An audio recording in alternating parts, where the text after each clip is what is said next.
마태복음 14장 53절부터입니다. 그들이 예수를 끌고 대제사장에게로 가니 대제사장들과 장로들과 서기관들이 다 모이더라. 베드로가 예수를 멀찍이 따라 대제사장의 집들 안까지 들어가서 아랫사람들과 함께 앉아 불을 쬐더라. 대제사장들과 온 공회가 예수를 죽이려고 그를 칠 증거를 찾되 얻지 못하니 이는 예수를 쳐서 거짓 증언하는 자가 많나 그 증언이 서로 일치하지 못합니다. 어떤 사람들이 일어나 예수를 쳐서 거짓 증언하여 이르되 우리가 그의 말을 들으니 손으로 지은 이 성전을 내가 헐고 손으로 짓지 아니한 다른 성전을 사흘 동안에 지으리라 하더라 하되 그 증언도 서로 일치하지 않더라. 대제사장이 가운데 일어서서 예수에게 물어 이르되 너는 아무 대답도 없느냐? 이 사람들이 너를 치는 증거가 어떠하냐 하되 침묵하고 아무 대답도 아니하시거늘 대제사장이 다시 물어 이르되 네가 찬송받을 이의 아들 그리스도냐? 예수께서 이르시되 내가 그니라. 인자가 권능자의 우편에 앉은 것과 하늘 구름을 타고 오는 것을 너희가 보리라 하시니 대제사장이 자기 옷을 찢으며 이르되 우리가 어찌 더 증인을 요구하리요? 그 신성 모독하는 말을 너희가 들었도다. 너희는 어떻게 생각하느냐 하니 그들이 다 예수를 사형에 해당한 자로 정죄하고 어떤 사람은 그에게 침을 뱉으며 그의 얼굴을 가리고 주먹으로 치며 이르되 선지자 노릇을 하라 하고 하인들은 손바닥으로 치더라. 아멘. 자, 우리는 말씀이니까 아멘 합니다만 내용상으로는 어떻게 하지? 오마이갓. 이렇게 또 오늘도 말씀이 그런 내용입니다. 네가 찬송받을 이의 아들 그리스도냐? 라고 하는 제목을 정리하긴 했지만 너희는 어떻게 생각하느냐는 소제목으로 생각할 수가 있습니다. 너는 어떻게 생각하냐? 예. 겟세마네 동산에서 예수님께서 기도하신 후에 가룟 유다와 함께 많은 병력이 왔습니다. 로마 병력, 유대 병력, 성전 수비대로 생각하는 그런 병력들이 함께 수백 명 정도가 왔던 것으로 적어도 많게는 1000명까지도 볼 수 있는 그런 것을 볼 수가 있고요. 예수님께서 이제 잡히셔서 대제사장에게 끌려가시게 됐습니다. 요한복음 18장 13절에 보면 요한복음에 보면 예수님을 현직 대제사장이었던 가야바에게 끌고 가기 전에 앞서 있었던 전직 대제사장이었던 안나스에게 끌고 가서 1차 신문을 받게 했다라고 이제 그 소개가 나오고 있습니다. 지금 대제사장이 둘이라는 거예요. 전직 대제사장과 현직 대제사장. 자, 전직 대제사장인 그 안나스는 현직의 지금 대제사장인 가야바의 장인입니다. 사위, 장인 사위. 전직 대제사장 안나스는 AD 7년에서 17년까지 약 11년 동안 대제사장으로 활동을 하였고요. 로마 총독이었던 발레리우스 그라투스라고 하는 사람에 의해서 결국 해임당하게 됩니다. 그 다음에 이 안나스의 사위가 되는 가야바가 이제 그 임무를 승계를 해야 되기 때문에 AD 16년부터 36년 동안 약 21년 동안 대제사장으로 활동을 하게 되고 빌라도 총독이 AD 26년에 새롭게 부임을 하게 되고 26년에서 36년까지 약 11년 동안 그 로마의 그 유대 지역의 5대 총독으로서 활동을 하게 됩니다. 지금 로마의 핵심 군단은 시리아 군단입니다. 시리아 위쪽에 있는 이스라엘 위쪽 시리아 군단에서 로마 10군단이 있고 그 10군단 예하의 유대 지역의 총독이 별도로 파견돼서 지금 활동을 하고 있는 상황입니다. 유대인들은 이제 원래 그 로마 시대이기 때문에 원래 대제사장을 유대인들이 뽑아야 되는데 유대인들이 뽑지 못하고 이 총독이 뽑아요. 종교적인 거에서도 압력을 가하기 때문에. 그래서 대제사장이 갈렸지만 원래 유대 나라 안에서 대제사장이라고 하는 이 직책은 하나님이 주신 굉장히 중요한 직책이에요. 종교사회이기 때문에 전체를 관할하는 그런 최고의 책임자란 말이에요. 지도자이기 때문에. 그래서 유대인들은 대제사장이 직책을 이제 총독에 의해서 내려놨다 할지라도 이걸 종신직이라고 생각을 하고 있어요. 그래서 이 전직 대제사장인 안나스의 권위 활동들을 그대로 인정을 하게 되는 거예요. 명예 대제사장이다 라고 생각하시면 되겠습니다. 자, 요한복음 18장에 보면은 예수님께서 죽은 나사로를 살렸어요. 죽은 사람이 바로 살린 것도 아니고, 하루 지난 것도 아니고, 이틀 지난 것도 아니고, 3일도 아니고, 사흘 나흘째 무덤에 있다가 살린 것.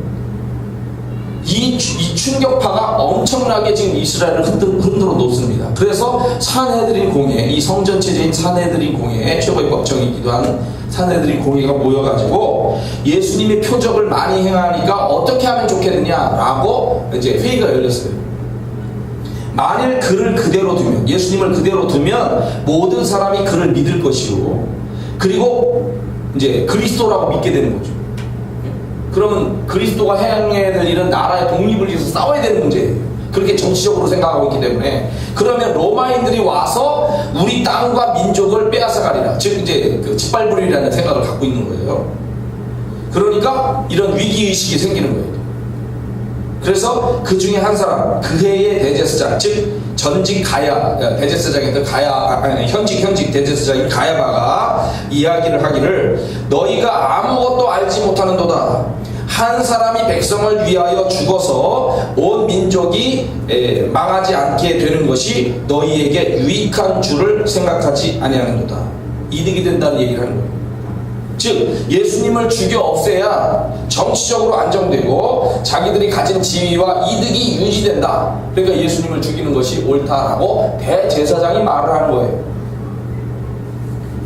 지금 현실적으로 우리가 예수님의 그 선교 과정과 예루살렘 성전에서 행하셨던 말씀으로가 그들이 막 시험하면서 질문하면서 그걸 뚫고 나가잖아요. 그래서 사두개인들, 바리새인들, 이 종교 지도자들은 현실적으로 예수님으로 인해서 자기들의 종교적인 위치가 다 흔들린 거예요. 예수님이 그리스도라고 해도 문제고 그리스도가 아니라고 해도 문제가 돼버린 거예요. 무슨 얘기냐면 예수님이 그리스도라고 얘기를 하면 너희들의 종교적 판단으로 그분을 왜 그리스도로 영접하고 가서 무릎 꿇고 그분을 맞아들이고 그분을 세우지 않느냐라고 하는 책임 문제가 되는 거고, 그리스도가 아니다라고 얘기를 하면 그리스도가 아닌데 어떻게 이런 놀라운 기적을 행하며 너희들보다 어떻게 율법을 더 알며 성전 체제에 대해서 공격을 하고 있는데 너희들은 왜 한마디도 말도 제대로 못하느냐 라고 하는 이런 너희들의 그 위치가 아무것도 아닌 존재다 라고 이렇게 완전히 무시당하고 있다. 너희를 어떻게 믿고 우리가 지도자로 섬기냐, 이런 문제가 되는 거예요. 그래서 이 회의를 통해서 예수님을 앞으로 신고해라, 발견하면 신고해서 잡으라 라고 하는 명령이 내려졌다는 거예요. 요한복음에. 그래서 예수님이 그걸 아시고 숨어서 다녔다라고 표현이 나오는 거예요. 전직 대제사장이었던 안나스와 마찬가지로 이 현직 대제사장 가야바는 예수님에 대하여 정치적인 편견을 당연히 가질 수밖에 없고 종교적인 적개심까지 가지고 있는 겁니다. 그리고 지금 그 집에서 산헤드린 공회가 열리고 있더라는 거예요.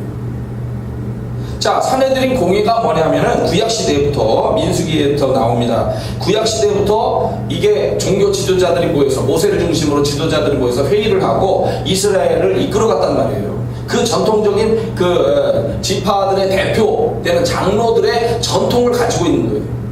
그래서 예루살렘이 멸망하는 AD 70년까지 이 유지가 돼서 내려온 이스라엘의 최고 재판, 법정기구입니다. 법정기구예요. 재판기구입니다. 의장은 당연히 대제사장이고요. 그 안에 여러 가지 성전 수비대와 관련된 사람들도 끼어있고, 바리새인, 서기관, 장로 등으로 구성된 71명의 회원으로 구성되어 있습니다. 근데 지금 현재 대제사장이 둘이란 말이에요. 원래는 한 명이어야 되는데 그대로 이 사람을 인정을 해주고 있기 때문에 71명이 정족수인데 72명이다 라고 이렇게 말도 할 수 있는 겁니다. 그리고 이 71명 중에 의결 정족수가 있어요. 몇 명이 되면 이게 통과가 될 수 있는 거냐, 이게 23명이었다고 합니다. 23명. 자, 그러면 이 산헤드린 공회가 모이는 시간이 그럼 있는가? 있습니다. 오전 10시부터 오후 3시까지 활동할 수 있어요. 산헤드린 공회가 하는 일은 정치적으로 원래 왕과 대제사장을 임명하는 겁니다. 지금은 이제 총독 체제 하에서 성직을 이렇게 자기들 마음대로 못하긴 하지만, 여하튼 정치적으로는 왕을 세울 수 있고 대제사장을 임명할 수 있고 전쟁을 선포할 수도 있고요. 예루살렘과 성전의 세력 범위를 확장하는 그런 문제들을 상의할 수가 있고요. 명령을 내릴 수가 있습니다.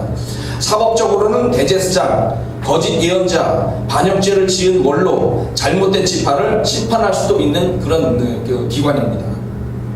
그런데 마태복음 26장 57절에 보면은 예수님을 잡은 후에 이 밤에 대제사장 가야바의 집에서 모이게 됐다는 거예요. 왜? 비밀을 유지하려고 하는 의도가 있는 것이고 불법적인 재판을 하려고 하는 이유 때문에 이 개인 집에서 지금 모인 겁니다. 자, 이 가야바의 집에서 일어난 사건이 지금 두 가지 사건이 오늘 말씀에 나오게 되는데요. 하나는 예수님에 대하여 불법 재판을 집행하고 있는 것이고 또 하나는 수제자 베드로가 예수님을 부인하는 그 사건입니다. 오늘 이 중에서 제가 첫 번째 불법 재판이 진행되는 문제만을 말씀을 드리려고 하는 것입니다. 자, 사내들인 공회가 지금 불법적 재판을 진행하고 있는데 구체적으로 어떤 것이 불법이냐? 자, 첫째, 낮에 해야 되는데 낮에 해야 할 일을 밤에 하고 있다는 거예요. 정해진 시간이 있는데 밤에 한다는 거예요. 밤이다 보니까 지금 가야바의 집에, 대제사장 집에 모인 수가 71명이 모인 것이 아닐 거라는 거예요. 의결 정족수가 되는 23명 이상만 되면 되기 때문에 그 정도가 모였을 거라고 판단할 수가 있습니다. 좀 이렇게 자기들에게 반대할 만한 세력들은 오지 말라고 얘기해요. 이렇게 가리고. 그 다음 두 번째 문제는 장소적으로 이 재판이 진행되려면은 광장에서 집행을 하거나 아니면 그 예루살렘 안에 그 공회당에서 해야 돼요. 그런데 이 공식적인 장소를 벗어나서 가야바의 개인 집에서 하고 있다는 겁니다. 그 다음 세 번째는 어떤 사람을 우리가 죄를 물으려면 그 사람에 대한 그 고소하는 고소인이 있어야 되고 이 사람을 변호할 수 있는 변호인이 세워져야 되는 것이 법정의 기본적인 상식이에요. 그런데 변호할 사람이 전혀 없다는 거예요. 변호인이 아예 허용되어 있지 않다는 사실입니다.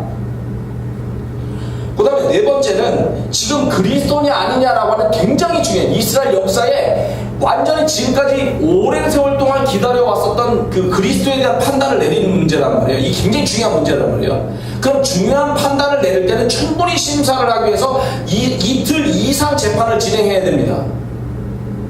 그런데 그것이 이제 법적으로 뭐냐면 미시나라고 하는 거 있어요. 미시나가 뭐냐면 방대한 양의 구전, 입으로 전해진 율법을 이렇게 집대성해 놓은 이것이 미시나인데 이 미시나에서도 그렇게 재판을 해야 된다라고 나오는데 이것이 랍비의 가르침인데 랍비들의 그런데 이것을 무시하고 소송을 아주 빠르게 진행을 하고 있다는 거죠. 또 다섯 번째는 안식일이나 이 축하할 일, 축일, 안식일이나 축일에는 법정 심리를 집행할 수 없게 돼 있습니다. 근데 지금 6월절이 이제 시작이 앞두고 있는 그 타임이란 말이에요. 그러니까 이 축제라 축제. 6월절이라는 것이 해방절기예요. 우리나라 8.15 광복절이랑 똑같은 거예요. 우리는 8.15 광복절에도 지금 혹시 그렇게 좀 감동이 안 올지 모르겠지만 이스라엘은 고통을 하도 많이 겪었기 때문에 그 해방절 절기가 얼마나 중요한지 몰라요. 종교적으로 6월절은 가장 중요한 한 해를 출발하는 가장 중요한 시점에 하나님 앞에 감사하면서 예배하는 그 해방절기란 말이에요. 그런데 이 날을 앞두고서 지금 소송을 진행하고 있는 거예요. 이런 불법적인 집행을 하고 있기 때문에 예수님의 입장에서 할 수 있는 일이 물론 예수님의 뜻도 있겠지만 인간적으로 생각해보면은 침묵하는 일이 최상이에요. 다 나를 반대하는 사람들만 있는데. 또 여섯 번째 불법적인 재판이라는 것이 재판을 하려면 그 사람의 죄에 대하여 벌할 수 있는 합법적 증거를 제시해야 됩니다. 그래서 구약 때부터 어떤 사람을 고소를 하려면 두 사람의 증인이 꼭 있어야 돼요. 근데 예수님을 고소하기 위해서 지금 증인들이 많이 왔는데 그 사람들이 말을 하는데 두 사람 이상 일치점이 생겨지지 않더라는 거예요. 그 문제죠. 더군다나 생각해보세요. 지금 이것이 밤중 약 9시가 넘은 시간이라고 봅니다. 9시에서 12시 사이에 지금 일어나는 일인데, 한밤중에 이 증인들이 다 와 있는 거예요. 그 집에. 그렇다면 이 사람들은 증인을 미리 동원을 한 거죠. 그죠? 그 밤에. 네, 증인을 미리 동원해서 준비를 시켜놓은 거야. 자, 증인이 있어도 좋다 이거야. 근데 일치된 의견을 제시를 해야 되는데 일치된 의견이 나오지 않더라. 증인이 세웠는데 이 증인이 말이죠, 내가 거짓으로 어떤 사람을 모함을 해서 이렇게 하잖아요. 근데 내가 거짓으로 이렇게 우리 재판에서도 그렇지만 거짓으로 어떤 사람을 모함을 하면은 이게 거짓인 것이 드러나게 되잖아요. 그러면 이 사람이 받을 형벌을 내가 받아야 돼요. 이 사람 죽으면 내가 죽어야 되는 거예요. 예를 들어 목숨을 걸고 이 거짓 증인을 내세워야 되는 거예요. 마가복음 오늘 말씀해 보니까 예수를 쳐서 거짓 증언하는 자가 많았다.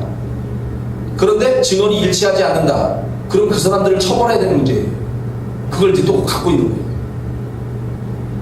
증언이 일치하지 않는다. 이게 거짓 증인이라는 사실이에요. 그리고 처벌을 받아야 되는데, 자, 증언을 참 더 할 게 없느냐 해서 새로운 사실을 가지고 이제 등장을 합니다. 그게 57절.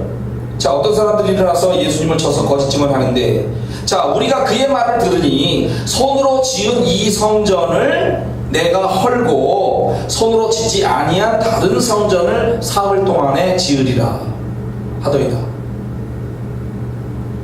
자, 성전을 헐어버려라. 성전에 대해서 지금 공격하는 발언을 했다는 거예요.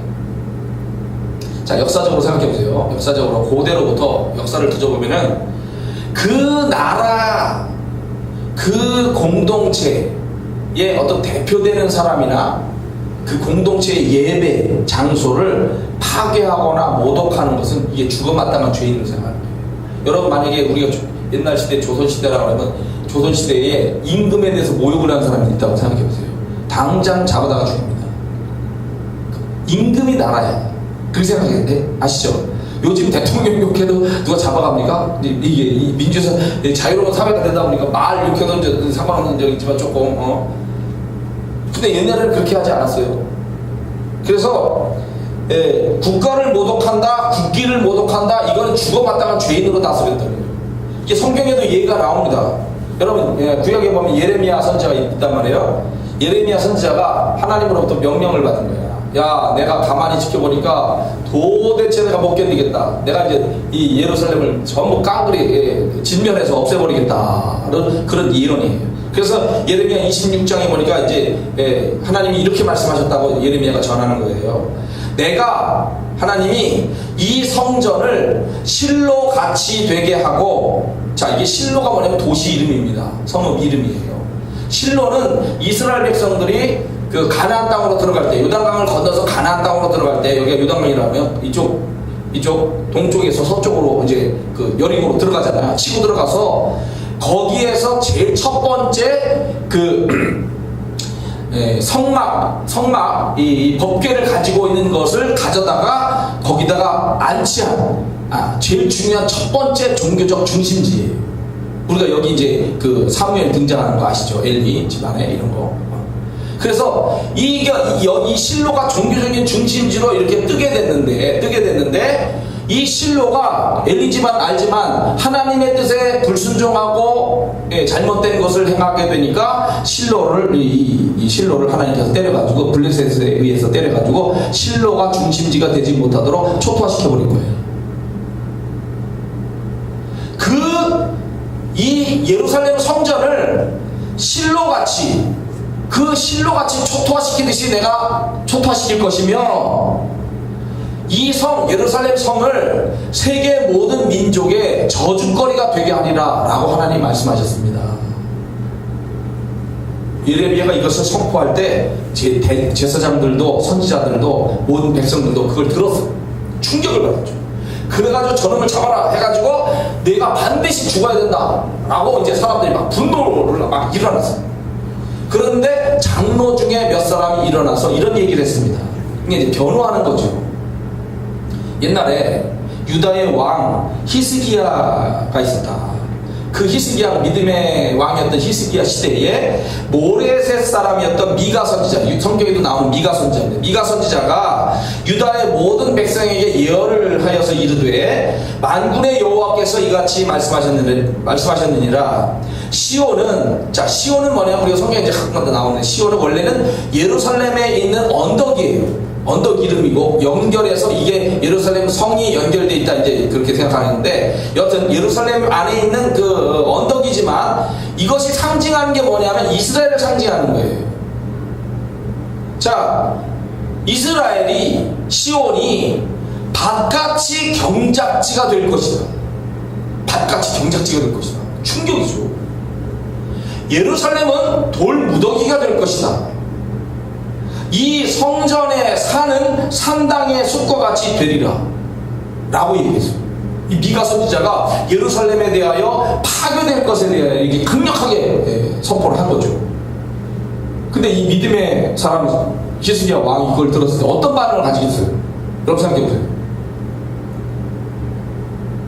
예레미야가 살던 시대의 왕과 이 왕은 다른 거죠. 믿음의 왕이었던 히스기야는 그 예언의 말씀을 딱 들었을 때 바로 자신을 낮추는 거예요. 그렇지 않겠어요?